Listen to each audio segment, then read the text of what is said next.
عطاءاللہ ابو عمر جنونی ایک روہنگیا مسلمان army leader ہے جو برما میں مسلمانوں کی حقوق کے لیے لڑتا ہے۔ عطاءاللہ علاج کے لیے بنگلہ دیش گیا تھا جہاں انہیں گرفتار کیا گیا۔ سب سے پہلے تو میں اس بات کا مذمت کرتا ہوں، اب روہنگیا کے لوگ اس پر بہت پریشان ہیں کیونکہ عطاءاللہ ان کے لیے ایک مسیحا سے کم نہیں تھا۔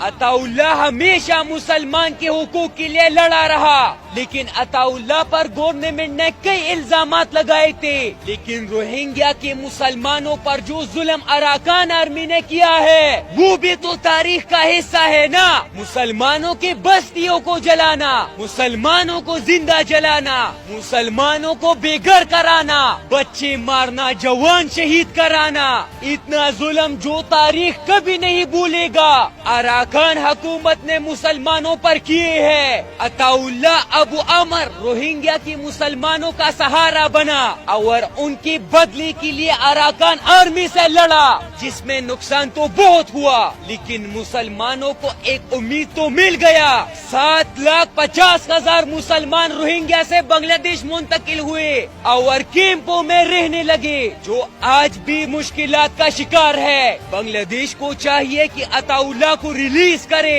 کیونکہ وہ ایک مسلمان لیڈر ہے۔ روہنگیا کے مسلمانوں کا اور کون ہے سوائے عطاءاللہ کے؟ صرف وہی مسلمانوں کا دفاع کر سکتا ہے، وہی روہنگیا کے مسلمانوں کو بچا سکتا ہے۔ Please release Ataullah, he is a Muslim army leader. Ataullah Abu Umar ظلم کے خلاف لڑ رہا ہے، ظالم کے سامنے کھڑا ہے، مسلم کمیونٹی کے لیے کھڑا ہے، ہی از اے لیڈر۔ اگر عطاءاللہ مجرم ہے تو اراکان آرمی جس نے مسلمانوں کو قتل کیے، زندہ جلائے، اراکان آرمی تو سب سے بڑی مجرم ہے۔ پھر روہنگیا مسلمانوں کا جینا حرام کیا ہوا ہے اراکان آرمی نے، لہذا بنگلہ دیش گورنمنٹ کو چاہیے کہ وہ اس مسئلے کو سنجیدہ لے اور عطاءاللہ ابو عمر کو ریلیز کرے کیونکہ روہنگیا مسلم کمیونٹی کا کوئی نہیں ہے جو ان کے لیے دفاع کرے، ان کی جانوں کی حفاظت کرے۔ بنگلہ دیش کو چاہیے کہ روہنگیا کے مسلمانوں کو اور پریشان نہ کرے،